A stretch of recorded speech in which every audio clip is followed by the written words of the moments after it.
All right, at the farm now. I'll kind of give you an update. Where we left off was Sunday. Following day was a holiday here in Canada.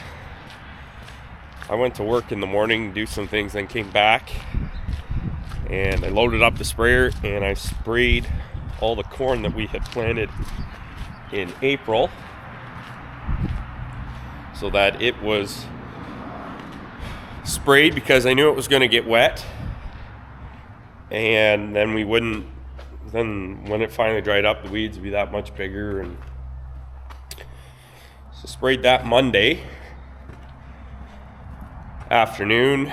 Tuesday it got cold, couldn't do any more spraying, and then the ground wasn't fit to plant, so we didn't plant. Wednesday we got rain. Thursday we got rain. Friday we got rain. So everything is sloppy wet now, and it's cold, but it's supposed to start warming up today and next week. Goats fed. Technically these guys fed, the feed all pushed up for them.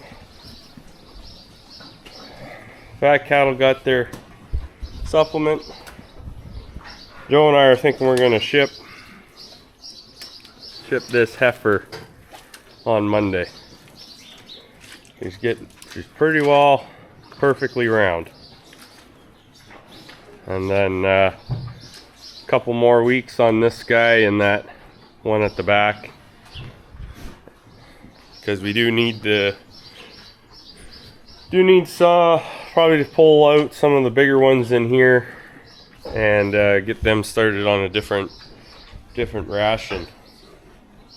So go see what's going on in the calf barn. All right, so what we need to do to get this ready for the goats is we need to get these gates all set back up,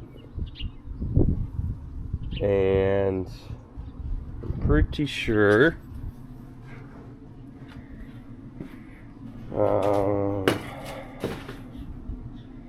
those gates all set back up.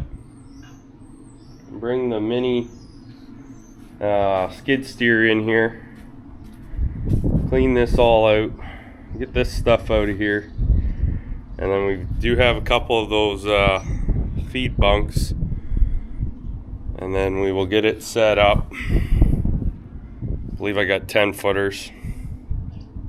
Get it set up and just have it across here. So we got a feed front here for the does, and then they can go in, and they got all this, and they can go outside in this yard here.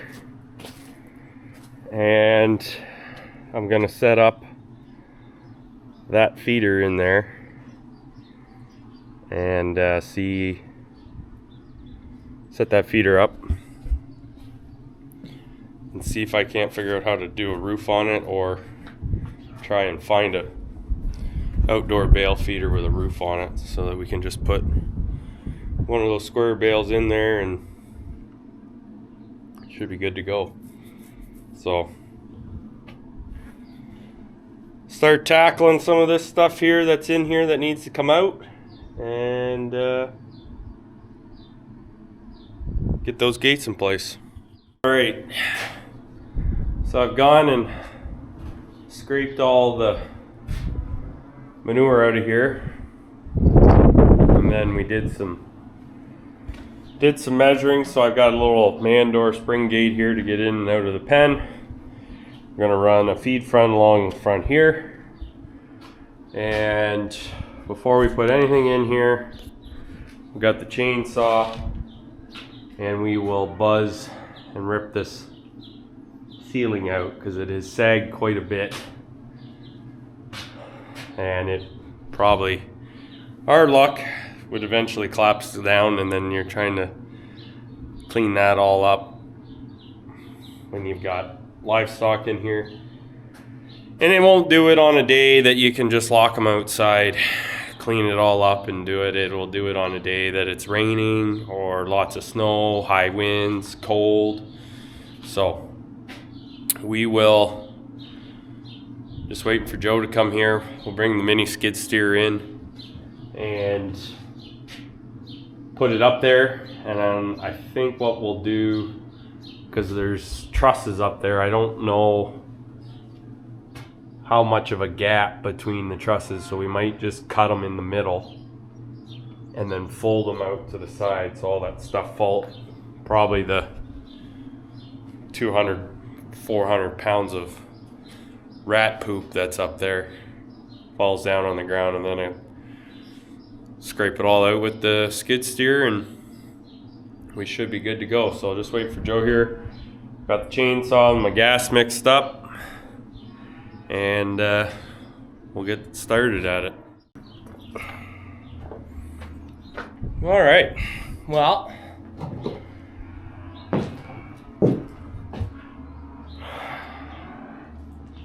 that's what was holding that roof up.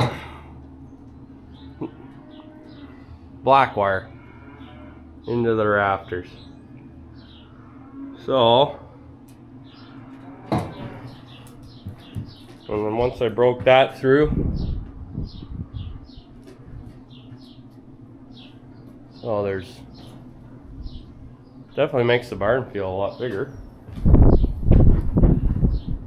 Until the rats were living it up.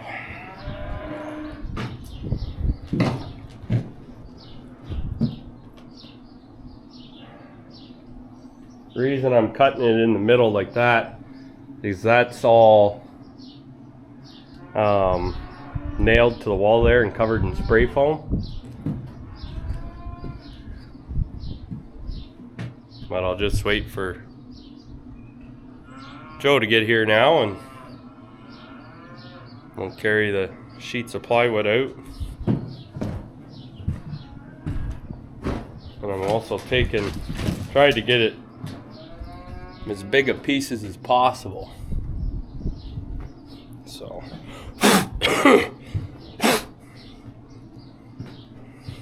hopefully I don't get the bubonic plague or something like that. But anyways, the first chunk came out fine. So cut up around that door there. But the trusses in there look actually pretty good. And if we wanted to strengthen it up, we could just take like a 2x4 and just cut them and kind of strengthen them up there, and actually in pretty good shape. So anyways, we'll track down Joe and we'll get these sheets of plywood hauled out of here.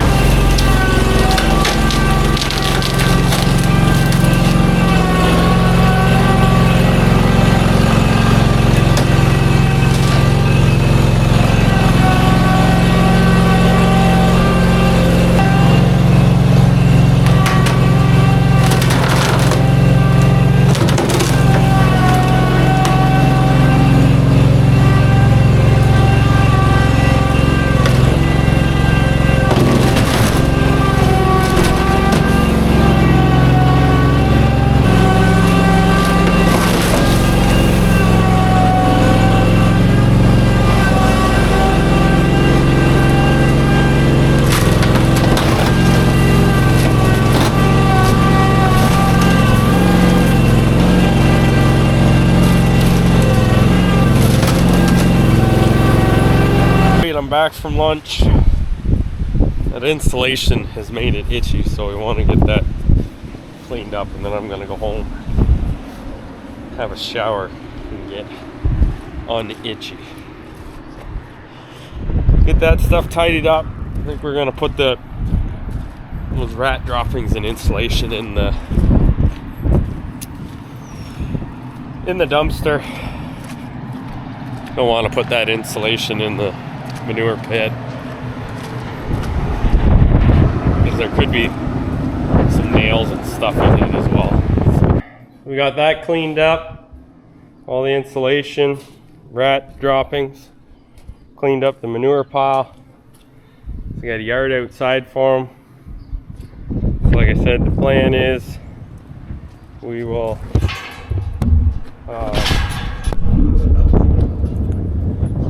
plan is, oh, I got dust in my eyes. Oh, dust on you guys? Looks like it. There we go. Had you guys cleaned up. Put a bale feeder right here. So the goats come out and eat their hay, eat their grain inside. And then they'll have lots of space, and since we're not feeding hay in here, this shouldn't fill up with manure as quickly. And we'll just, you know, like I said, clean them out just before snow starts to fall. Bed them up real good. They'll be good all winter. And then, like I said, and then clean them out in the springtime. So I ended up having to clean them out like twice a year. So should be good.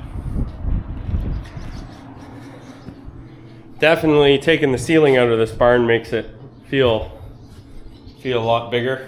Open concept. So they'll easily have room in here for 10 or 12, lots of space. And then I got, like I said, a good little pen here up at the front. That'll be good for when we wean the kids, finish them off in that pen. And yeah. Plan is we're gonna probably resheet on the inside, take the draft out of the barn, and it'll make it structurally a little more sound, and we'll probably put just run a 2x4 from up there too to help with the snow load. But anyways, that pretty well wraps it up for today. Catch up with you guys tomorrow. Morning, guys. So I've just taken the sprayer up and down the road, get the hub oil warmed up because we're going to change that today. Supposed to do it every 500 hours, and since I've put about 100 hours on it since I got it, and whether it was done before or not, for the cost of replacing it and extending the life of your wheel motors, we're just going to do it. And then think the oil changes are every 500 hours, so I think we'll probably change the oil as well. Just don't know if we've got oil to change it because John Deere uses different oil than Case. So I know I've got a pail of hydraulic or engine oil from Deere, but I know it takes like 24 or something. So we'll get feed pushed up for these guys while I'm waiting for Joe, because I need a hand getting them lined up. And we'll get cracking at changing that hub oil. So on these motors, there's an arrow here. So you want that facing at 2 o'clock, and it pretty much has that level. You take your drain the oil out. You take this one out and you fill from this one till oil's in that one. And then it's, I said it's 1.2 liters for each one. But since they all turn or drive independently, they're not all lined up the same. So that's why it takes 2 people. That one's pretty close, so I just got to roll ahead. But having another person there makes that job, or will make sure that we get them all done properly. So supposed to do them every 500 hours, but most guys say for the cost of it, just do it every year. So that way you never forget that if you've done it or not. Didn't video the first one in case we messed up. This is the first time we've done this. We were going to do it on the Patriot sprayer, but it burnt before we got to it.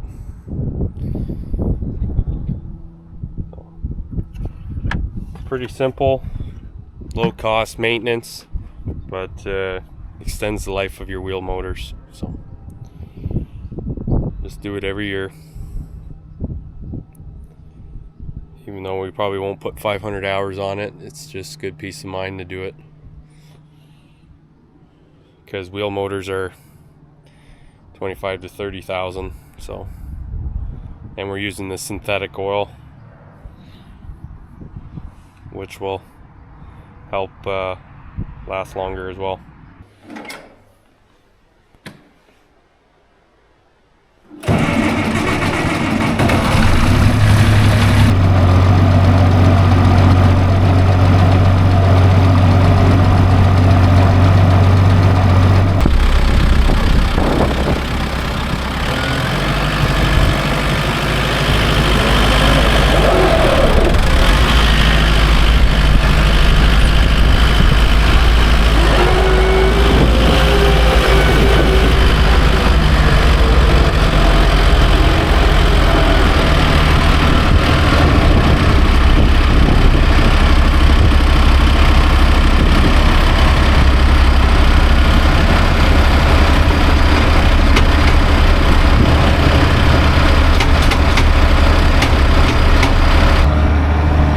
So I got the feed all mixed up. Well, it's mixing.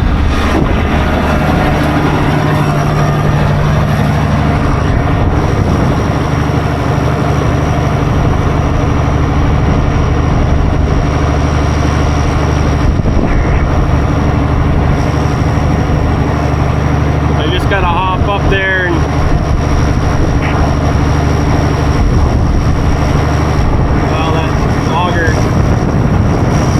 itself off pretty good. So that's why we make a big mix, so that the auger cleans itself off. So like I said, once we get more, we're feeding more livestock, a bigger mixer does a better job when we're mixing all those batches. So.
Ghost knocked you over.